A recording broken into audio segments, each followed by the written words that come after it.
This is Larry Jordan, the host of the Digital Production Buzz. The following interview is an excerpt from a recent program. To hear the entire program, visit digitalproductionbuzz.com.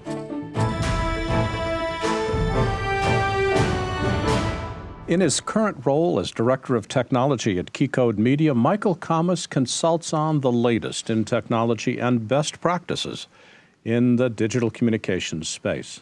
Also, in his spare time, he creates a new series of web videos called 5 Things and basically lives and breathes tech. Hello, Michael. Welcome back. Thank you very much, Larry. Good to see you. You know, a very Merry Christmas Eve before I forget to wish you the happiest of holidays. And to you and your team as well, thank you very much. We're devoting tonight's show to a look back at 2015, and let's start with the broadest of all questions. What are some of the media trends that caught your eye? I wish I could say the trends were sexy and they were really interesting and shiny, but it's been asset management. Believe it or not, it's not the most exciting thing. Michael, asset management? I'm supposed to stay awake for asset management? It's a dirty phrase, I know. I like to call it automation because at the end of the day, that's what it does. It helps to streamline a lot of the things that assistant editors are doing, that a lot of loggers are doing, and make data accessible, and then be able to automate transcoding or archiving, things that just take up your time during the day that you could be used to create content instead of organizing and finding it. Now, why is asset management, after struggling for visibility for years, suddenly started to wake up this year? People aren't deleting media. People aren't using less cameras, and people aren't deleting things.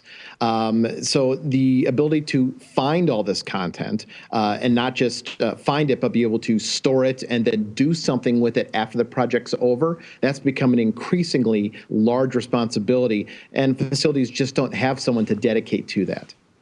Okay, so we've got asset management, which really is partly hardware, but mostly software, has been something that caught your attention. What other trends have you spotted? I think we discussed this a little bit last year, and we definitely saw an uptick this year, and that's not only the asset management portion, but also remote editing. We talked about the Avid Everywhere and the Interplay portion. We talked about the Adobe Anywhere scenario. We've seen technologies like Teradici really pick up steam. And so the ability to edit outside the confines of your 4 walls has really garnered a lot of interest.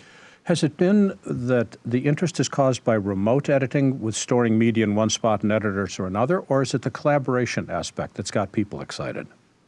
It's mainly the collaboration aspect, and we also find smaller boutiques don't want to have 50,000 square feet for editors. They want to be able to have a smaller footprint to be lean and mean and be able to sub out work when they need it. Of course, the conversation always goes to, well, are you just subbing out to less expensive labor overseas or elsewhere?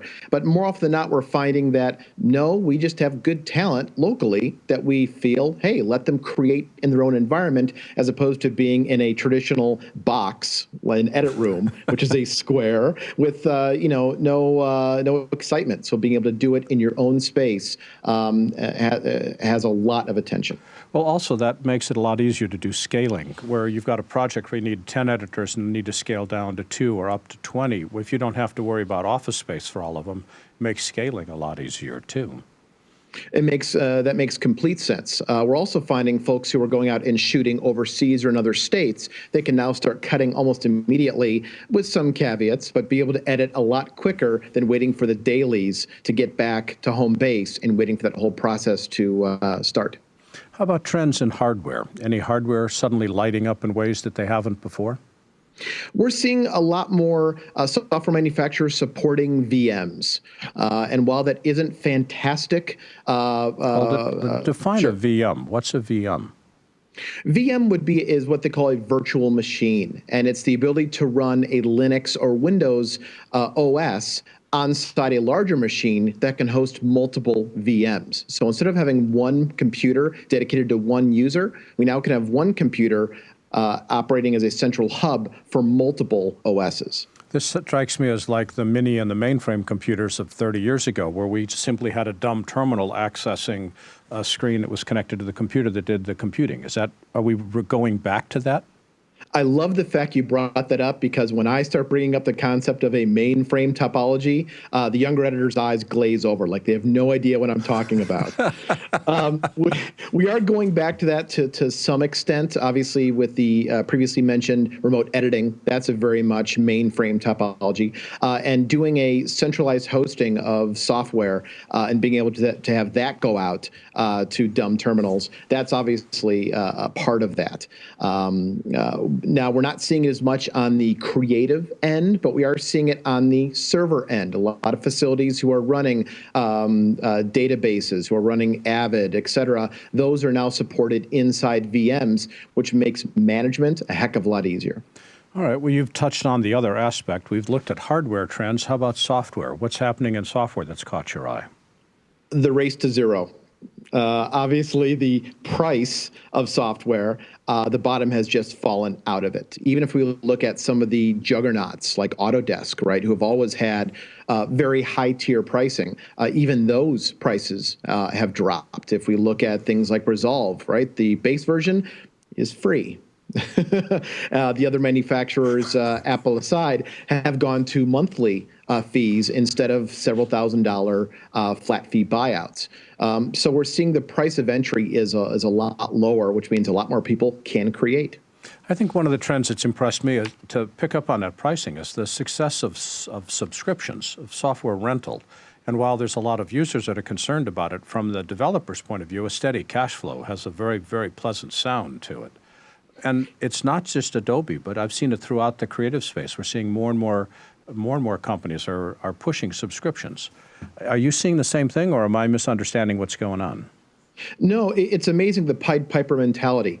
We had Apple several years ago who did let's sell a lot at cheap, and they made a boatload, right? So we had Adobe a couple years ago say the same thing. Look, we're going to do a monthly fee. And then who followed suit, right? Autodesk did it. Avid did it. And to Avid's credit, I find that they kind of capitalized on the areas that Adobe didn't, with offering flexibility in terms of perpetual, yearly, monthly, et cetera. Whereas Adobe just said, no, it's monthly and deal with it. We've seen a lot of companies move to that methodology because Adobe had success with it. One of the strengths you've got is a much greater understanding of Avid than I do. How is Avid doing as a company? Because there was a while there it was having some problems. Are they coming back? We're very excited about Avid Interplay and Everywhere becoming more adopted within the industry. And with that, I think there'll be an influx of excitement into the company. They obviously released a new I/O this year, which they branded with Black Magic, which we all were kind of excited about. And of course, Media Composer 8.4 or 8.3 and 8.4 are released this year, have 4K.